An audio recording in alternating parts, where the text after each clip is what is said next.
क्या आपका भी दिमाग डेरिवेशन के नाम पे शॉर्ट सर्किट हो जाता है? क्या आप भी रटते रटते डेरिवेशन को परेशान हो गए हैं, बट डेरिवेशन याद होने का नाम ही नहीं ले रहा है? तो चलिए, देर किस बात का, आज हम ऐसे ऐसे मेथड आपको बताएंगे जिससे आपका डेरिवेशन बिल्कुल भी आपसे दूर नहीं जा पाएगा, आपके दिमाग में सट जाएगा। तो चलिए इस वीडियो को शुरू करते हैं। तो हेलो एवरीवन, मैं नवनीत कुमार और आप सभी का स्वागत है हमारे यूट्यूब चैनल नवनीत एडुटेनमेंट पे।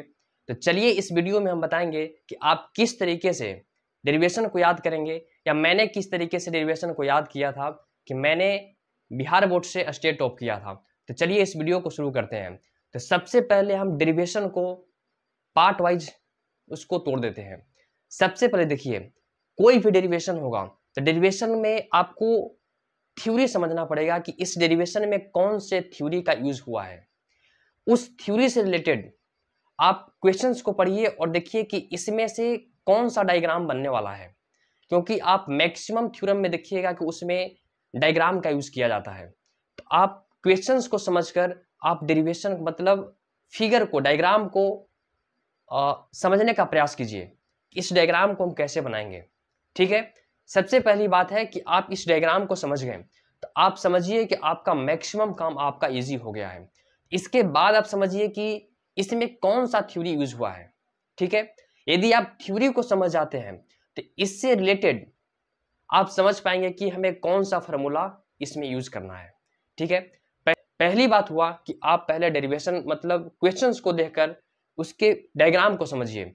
दूसरी बात हुआ कि इसमें आप थ्योरी कौन सा यूज होगा इसको समझिए। यदि आप थ्योरी को समझ जाते हैं तो आप उससे रिलेटेड जो भी फॉर्मूला यूज करना होगा आप उस फॉर्मूला को आप लगा पाएंगे।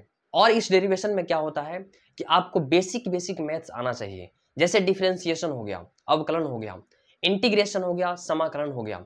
इन दोनों का बहुत ही यूज होता है डेरिवेशन में, ठीक है। जैसे आपको देगा कि डाइपोल के कारण आप किसी पॉइंट पे आप इलेक्ट्रिक पोटेंशियल को फाइंड कीजिए या इलेक्ट्रिक फील्ड को फाइंड कीजिए, या बहुत सारे ऐसे डेरिवेशन रहेंगे वहां पे आपको यूज होगा डिफरेंशिएशन का, इंटीग्रेशन का।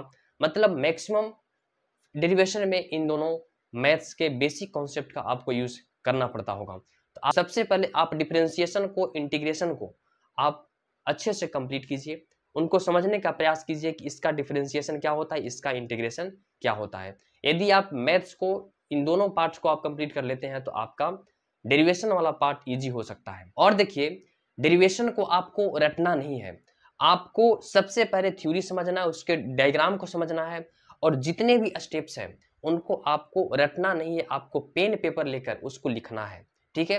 अब देखिए, आज लिखिए उस मतलब डेरिवेशन को आज लिखिए, इसके बाद आप कल भी लिखिए। आज जो डेरिवेशन हम पढ़े इसको आपको कल भी पढ़ना है, इसके बाद आप 2 दिन के बाद भी पढ़ सकते हैं।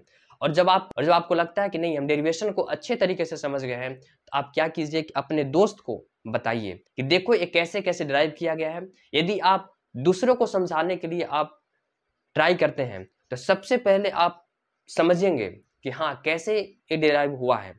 यदि आप इस तरीके से आप ट्राई करते हैं तो आपका डेरिवेशन आपके हाथ में रहेगा, आपको कभी भी रटने का जरूरी नहीं पड़ेगा, आप हमेशा के लिए समझ पाएंगे। और समझे तो अलग बात, आप दूसरों को भी समझा सकते हैं।